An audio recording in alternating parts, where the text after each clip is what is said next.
आज की दुनिया में न जाने कितने ही ग्रुप्स और कल्ट हमारे बीच में ही एग्जिस्ट करते हैं जिनका हमें अंदाज़ा भी नहीं है।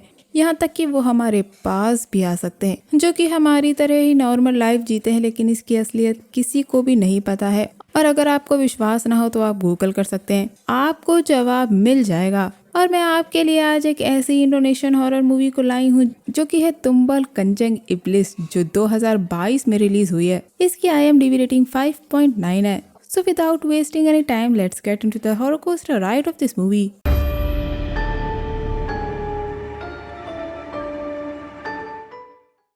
मूवी एक लड़की टिया से शुरू होती है जो अपनी बहन पुत्री के फ्यूनरल पे बैठी थी और उसके साथ उसके पिता यूसुफ भी थे। इसके अलावा भी वहाँ कई लोग थे जो कुछ चैंटिंग्स कर रहे थे, लेकिन तभी वो लोग देखते ही देखते अपनी चैंटिंग्स चेंज करते हैं और रिचुअल की चैंटिंग स्टार्ट कर देते हैं। इसमें वो बार बार सिरप सिरप वर्ड बोल रहे थे और इस वजह से वहाँ का मौसम काफी चेंज होने लगा था और एक काफी खतरनाक सा एहसास टिया को होने लगता है। इसीलिए उसके पिता वहाँ से जाने के लिए कहते हैं, जो टिया को समझ नहीं आता और वो कुछ करती उससे पहले ही उसके पिता भी वैसे ही करने लगते हैं। और तभी टिया को एक आदमी दिखने लगता है जिसके चेहरे पे काफी घाव थे और पुत्री की बॉडी मूव होने लगती है। अगले ही पल वो टिया के पास उठती है जिससे टिया काफी ज्यादा डर जाती है और हम टिया को नींद से उठता देखते हैं जो कि एक डरावना सपना देख रही थी। इसके बाद टिया को अपने पिता के चिल्लाने की आवाज बाहर से आती है जो एक दीवार की तरफ फेस करके किसी से माफी मांग रहे थे और वो उससे उसके बच्चों को छोड़कर उसे अपने साथ ले जाने के लिए कहता है। और हम ये देखते हैं कि यूसुफ के शरीर पे भी काफी ज्यादा घाव थे जिससे वो पल पल मर रहा था। इस बीच यूसुफ को एक अटैक आता है और जब टिया उसे संभालने आती है तो टिया को फिर से वही आदमी दिखता है जो टिया को उसकी बहन को देखने के लिए कहता है। इसलिए वो अपने पिता को हॉस्पिटल में छोड़ के अपनी बहन के पास जाती है जहां वो पढ़ने गई थी, क्योंकि पिछले 2 साल से उसकी बहन का ना तो उसके पास कोई मैसेज आया था और ना ही कोई कॉल। उस शहर में पहुंचने पर टिया अपनी बहन के फोटो के जरिए उस शहर में उस जगह को ढूंढती है जिसके पास वो आखिरी बार थी और यहाँ से टिया को उसका टैक्सी ड्राइवर उसे एक घर के बाहर छोड़ता है जहाँ वो किराए पर रह सकती है। अब यहाँ टिया को एक नौकर जानू मिलता है जो टिया को वहाँ की ओनर रोसा से मिलवाता है और यहाँ रोसा का बिहेवियर काफी ज्यादा अच्छा था। और गाइस, अगर आपने मेरी पुरानी वीडियो देखी है तो आपको पता होगा कि जिसका बिहेवियर कुछ ज्यादा ही अच्छा होता है उस पर विश्वास करना चाहिए या नहीं, ये आप मुझे कमेंट सेक्शन में बताएंगे। चलिए अब मूवी पे वापस आते हैं। रोसा टिया को वहाँ के रूल समझाकर उसे एक रूम दे देती है एंड सरप्राइजिंगली वो रूम काफी अच्छा था और उसका रेंट भी उसके हिसाब से काफी कम था। टिया अभी के लिए रोसा से झूठ बोल देती है कि वो वहाँ कॉलेज में पढ़ने आई है। अब जब टिया रूम में जाती है तो उसे एहसास होता है कि जैसे वहाँ कोई हो, लेकिन रूम बिल्कुल खाली था। तभी वहाँ एक ओल्ड लेडी आती है और वो भी वही काम किया करती थी, जो टिया को ये बताती है कि रोसा के होटल में वो पूरे साल आराम से रह सकती है सिवाय एक दिन के, जब उसका पूरा परिवार वहाँ उससे मिलने आता है और ये दिन 2 हफ्ते बाद है और इसीलिए टिया को वहाँ से जाना होगा, जिसके लिए टिया हाँ भी कर देती है। रोसा के साथ उसका हस्बैंड जेफरी भी रहा करता है और वो दोनों मिलकर उस होटल को चलाते हैं। दोस्तों, टिया के अलावा वहाँ नीना नाम की एक और लड़की भी रहती है जिसका रूम टिया के रूम के बगल में है। नीना ने टिया को देखा था लेकिन टिया इस पे ध्यान नहीं देती और वहाँ से चली जाती है। वहीं रात को हम जानू को देखते हैं जो कि पार्किंग के पास किसी से बात कर रहा था और इस लड़के का नाम है नैथन, जो होटल में आई नई लड़की को लाने पे उसे काफी डांटता है और टिया को वहाँ से भेज देने के लिए कहता है। और इन्हें बातें करते हुए नीना देख लेती है जिस वजह से इन्हें यहाँ से भागना पड़ता है। अगले दिन टिया अपनी बहन के कॉलेज में जाकर उसके बारे में पता करती है, जहाँ टिया को पता चलता है कि उसकी बहन कॉलेज नहीं आया करती थी और कॉलेज ने उसे काफी नोटिस भेजे, लेकिन वो एक बार भी कॉलेज नहीं आई। वहीं कॉलेज में टिया को नीना मिलती है जो पुत्री के सेशन की ही थी और यहाँ नीना बताती है कि वो दोनों एक ही होटल में रहते हैं। अब यहाँ से मूवी रोसा पे शिफ्ट होती है जो एक रूम में एक खरगोश को छोड़ देती है और कोई चीज उसे खींच कर अंदर ले जाती है। हालांकि उस चीज को रैबिट पसंद तो नहीं आता, लेकिन हम किसी के गुर्राने की आवाज सुनते हैं और रोसा कहती है कि वो इंतजार करे, वो उसकी पसंदीदा चीज लेकर आएगी। दोस्तों, यहाँ हम देखते हैं कि रोसा और उसके हस्बैंड के चेहरे पे भी वैसे ही घाव थे जैसे यूसुफ के चेहरे पे थे, लेकिन रोसा इन सब से बिल्कुल भी परेशान नहीं होती और अगले ही पल वो अपने चेहरे को नॉर्मल कर लेती है। जिसके बाद हम टिया को देखते हैं जो अपने रूम में पुत्री के बारे में सोच रही थी, लेकिन तभी उसे वहाँ कुछ आवाज सुनाई देती है और उसे अपने रूम के बाहर अपने पिता दिखते हैं जिसे कोई इनविजिबल फोर्स खींचते हुए ले जा रही थी और वो यूसुफ को खींचकर उस होटल से बाहर ले जाता है। और टिया जब बाहर पहुंचती है तो उसे वहां जानू मिलता है जो उससे डर के वहां से जाने के लिए कहता है। इन सब से टिया काफी डर गई थी, उसे समझ ही नहीं आ रहा था कि आखिर वहाँ हो क्या रहा है। टिया अब यहाँ वहाँ अपने पिता को ढूंढने लगती है कि तभी वहाँ नीना आकर उसे संभालती है और उसे रूम में ले जाती है। अब टिया उसे बताती है कि उसने अपने पिता यूसुफ को देखा है जो डरे हुए थे और यहाँ वो नीना को सारी सच्चाई बताती है कि वो अपनी बहन को यहाँ ढूंढने आई है जो पिछले 2 सालों से गायब है। और यहाँ आने से पहले रोज उसके सपने में पुत्री यानी उसकी बहन आया करती थी, लेकिन जब से वो यहाँ आई है उसके सपने में एक भी बार पुत्री नहीं आई, जो कि थोड़ी अजीब सी बात है, जबकि उसे अपने पिता दिखाई दिए।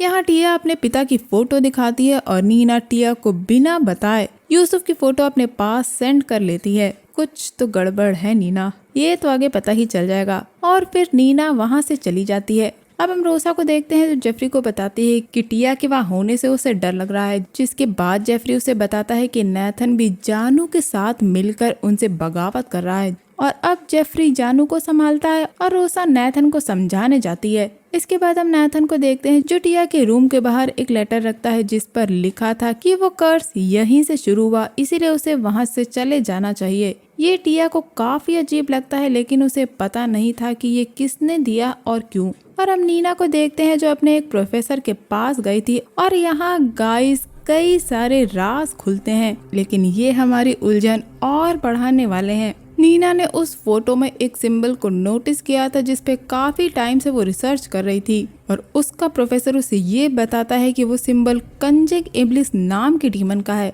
और उसके कुछ फॉलोवर्स हैं। जिसके बाद हमें एक और सच्चाई पता लगती है कि इस सिंबल के लोग 8वीं सदी में उस डीमन के फॉलोवर हैं जो उनके डिवोशन यानी कि उनके भक्ति के बदले उन्हें एजलेस करता है, यानी वो कभी बूढ़े नहीं होते। इसके अलावा वो उन्हें काफी सारी दौलत भी देता है, लेकिन इसके लिए उन्हें एक सेक्रीफाइस की जरूरत पड़ती है। अब नीना उस कॉलेज के आसपास की गायब हुई लड़कियों के बारे में पता करती है और उसके प्रोफेसर उसे बताते हैं कि वो सभी लड़कियां जरूर उन कल्ट मेंबर्स के द्वारा सेक्रीफाइस कर दी गई हैं और ये लोग काफी खतरनाक हैं, इसीलिए नीना को इन सब से काफी ज्यादा खतरा है। इसीलिए नीना को और भी ज्यादा चौकन्ना रहना पड़ेगा। अब हमें इस कल्ट के बारे में तो चीजें पता लग गई, लेकिन टिया का इससे क्या लेना देना है और वो कौन सा कर्ज था जिसकी बात नैथन ने करी थी, ये सवाल अभी भी हवा में लटक रहा है। इसी के साथ एक सवाल और भी है कि नीना किसकी खोज करना चाहती है। दूसरी तरफ हम देखते हैं कि जेफरी ने जानू को पकड़ रखा था और वहाँ वही बूढ़ी औरत उसके पास बैठी थी।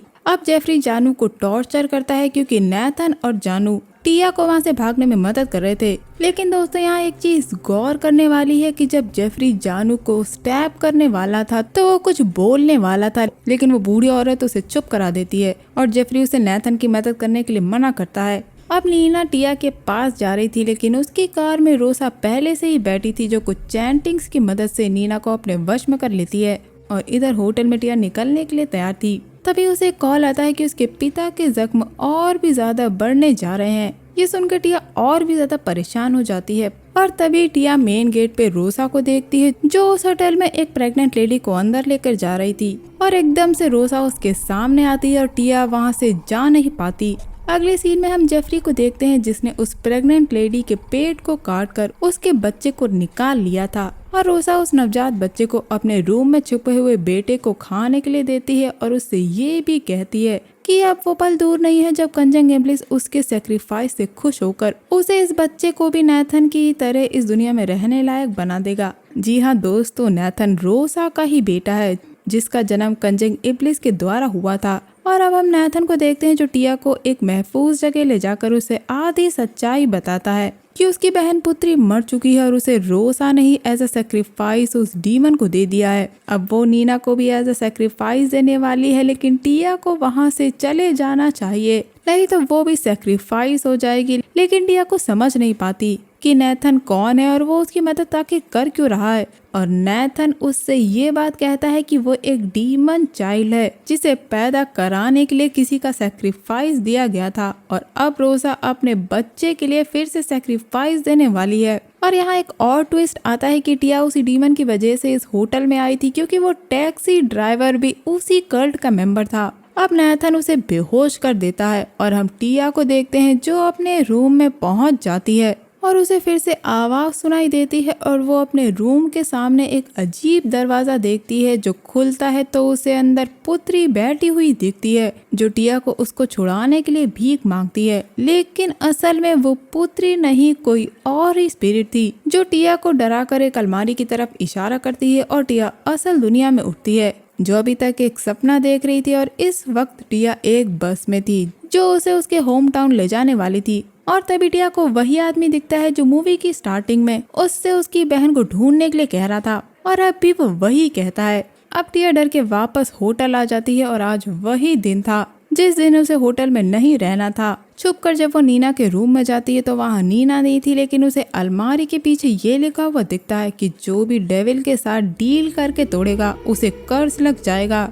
और वो श्राप पीढ़ी दर पीढ़ी आगे बढ़ता जाएगा। वहाँ एक और सरप्राइजिंग चीज भी लिखी थी और यहाँ एक बहुत शॉकिंग ट्विस्ट आता है कि रोसा और यूसुफ से नैथन हुआ था और रोसा और जेफरी से अब्दी। इसी बच्चे को रोसा इंसान बनाना चाहती है। हाँ दोस्तों, नैथन यूसुफ और रोसा का ही बेटा है और वो डीमन चाइल्ड है। अब रोसा नैथन के पास आके उसे बेहोश कर देती है। फिर हम टिया को देखते हैं जिसे वही आदमी दिखता है और टिया उसका पीछा करते करते उसी डीमन चाइल्ड के रूम में चली जाती है जिसका नाम अब्दी है और टिया उसे देखकर काफी ज्यादा डर जाती है और तभी रोसा आकर टिया को बेहोश कर देती है जिसके बाद टिया और नैथन को हम एक ही रूम में बंधा पाते हैं। नैथन टिया को वापस आने के लिए काफी डांटता है लेकिन नैथन उसे कुछ बता उससे पहले ही जानू आकर नैथन को जान से मार देता है और ऐसा करने के लिए उस बूढ़ी औरत ने कहा था। मरने से पहले नैथन टिया से कहता है कि उसे सारे सवालों के जवाब मिल जाएंगे